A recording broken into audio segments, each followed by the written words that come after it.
નમસ્કાર મિત્રો, સુપ્રભાતમ. અમારી આલેચ નેચર ટીવી યુટ્યુબ ચેનલ ઉપર આપનું હાર્દિક સ્વાગત છે. મિત્રો, આજે આપણે એક એવી વનસ્પતિનો પરિચય મેળવવાનો છે કે જે વનસ્પતિ આપણા દરેક ઘરના આંગણે હોય છે. આપણા આંગણાની વનસ્પતિ છે અને આપણા હિન્દુ ધર્મમાં એને પવિત્ર માનવામાં આવે છે. મિત્રો, વિચાર તો કરો કે આપણો ધર્મ છે એ કેટલો માયાળુ છે. આપણે ઉપયોગી પ્રાણીઓની પણ પૂજા કરીએ છીએ અને વનસ્પતિની પણ પૂજા કરીએ છીએ. તો ઘરે ઘરે પૂજાતી જે વનસ્પતિ છે એનો આજે પરિચય મેળવવાનો છે.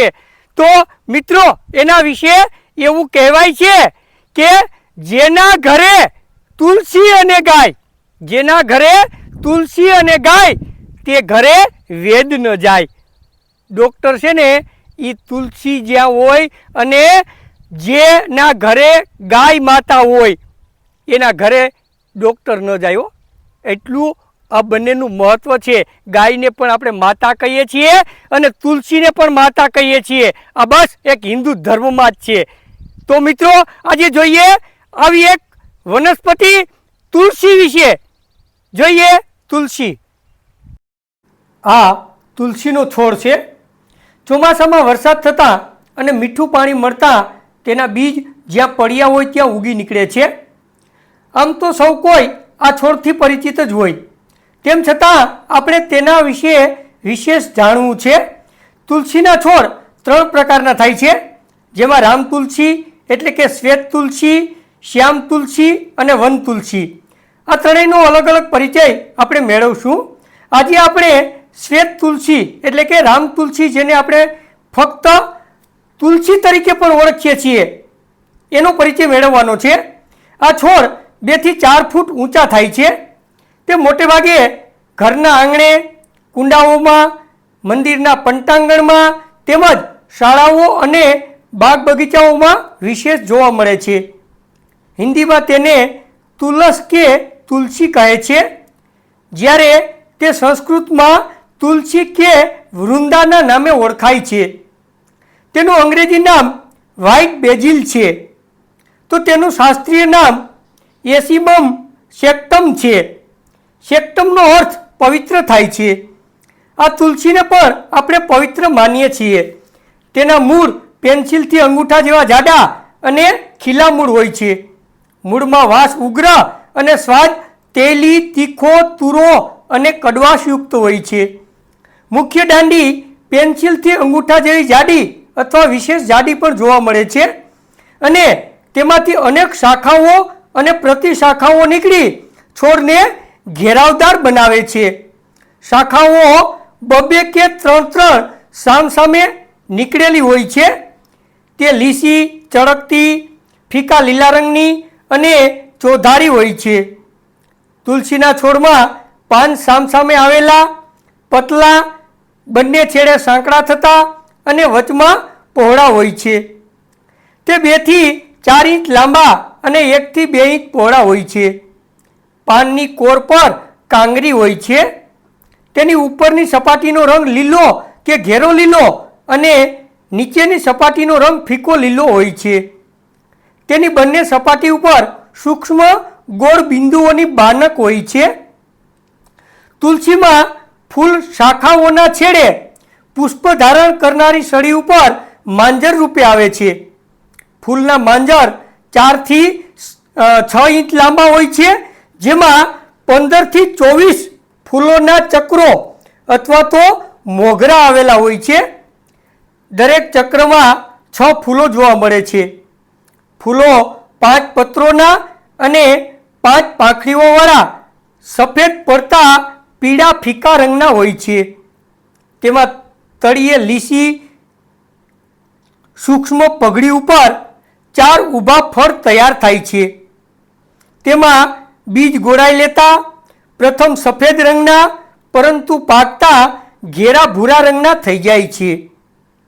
બીજ ચળકતા લીસા અને બીજના છેડે 3 સૂક્ષ્મ ધાર હોય છે.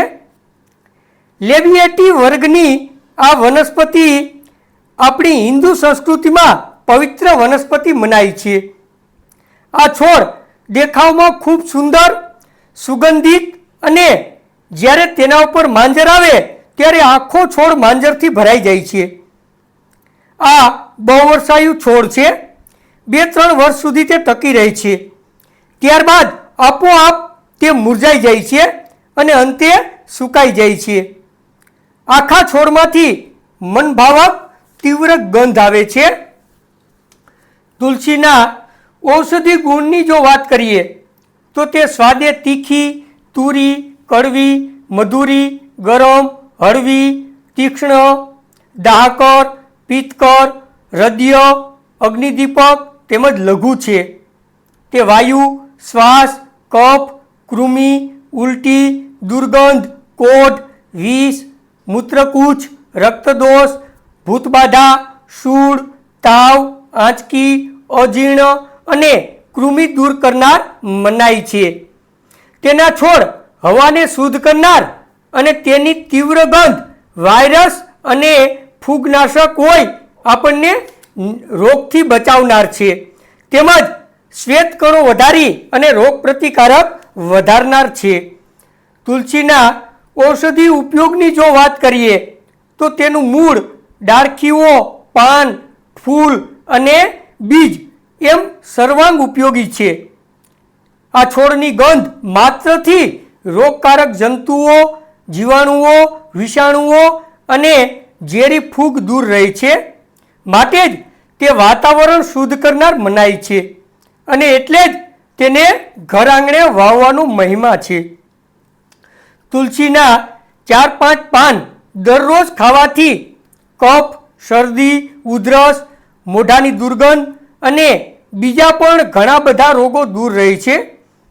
શરદી, કફ, ઉધરસ થયા હોય ત્યારે 1 ચમચી તુલસીના પાનનો રસ અને 1 ચમચી આદુનો રસ તેમજ તેમાં ચપટીભર મરીચૂર્ણ નાખી પીવાથી તાવ સહિત શરદી, કફ, ઉધરસ દૂર થાય છે.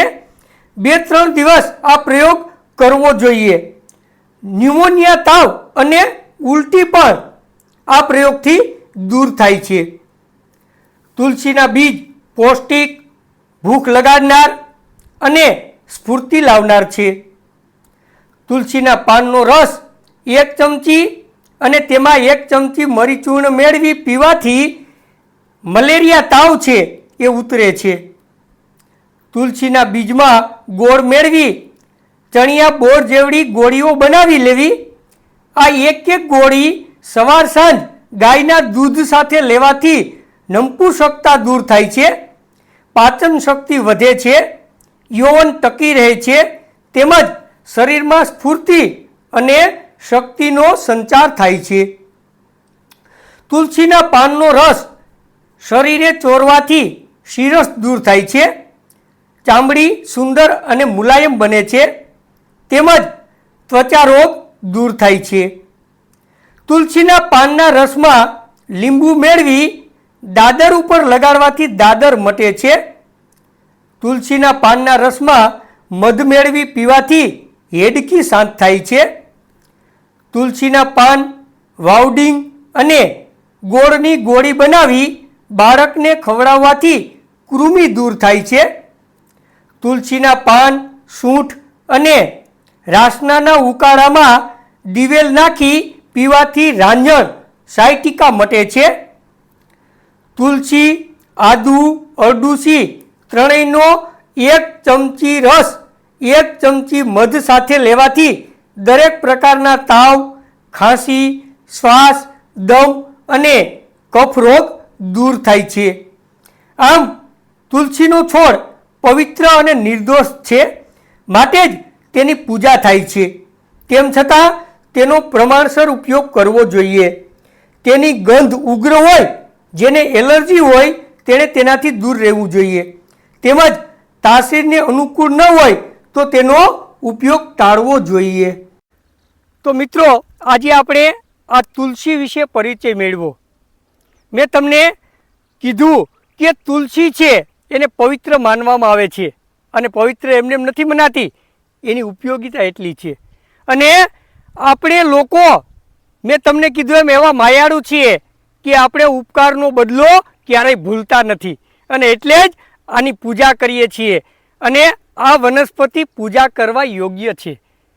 તો આવી અગત્યની માહિતી મેળવવા માટે અમારી આલેચ નેચર ટીવી યુટ્યુબ ચેનલ જોતા રહો. અને હા મિત્રો, આપણે આ તુલસીને શા માટે પવિત્ર અને પૂજનીય ગણી છે એનો વિડીયો આવતા મંગળવારે આપણે ફરી દેવાના છીએ. આ વખતે મેં આનો પરિચય આપ્યો, પણ આવતા વખતે એનું મહત્વ કેટલું છે એના વિશે જ મારે વાત કરવી છે. તો ચૂકતા નહીં જોવાનું મિત્રો. આપણું સૂત્ર છે યાદ છે ને કે મારું સ્વાસ્થ્ય મારા હાથમાં. તમારું સ્વાસ્થ્ય જાળવો અને તંદુરસ્ત રહો. આવતા મંગળવારે ફરી પાછા મળીએ. ત્યાં સુધી રજા આપશો. નારાયણભાઈના જય શ્રી કૃષ્ણ.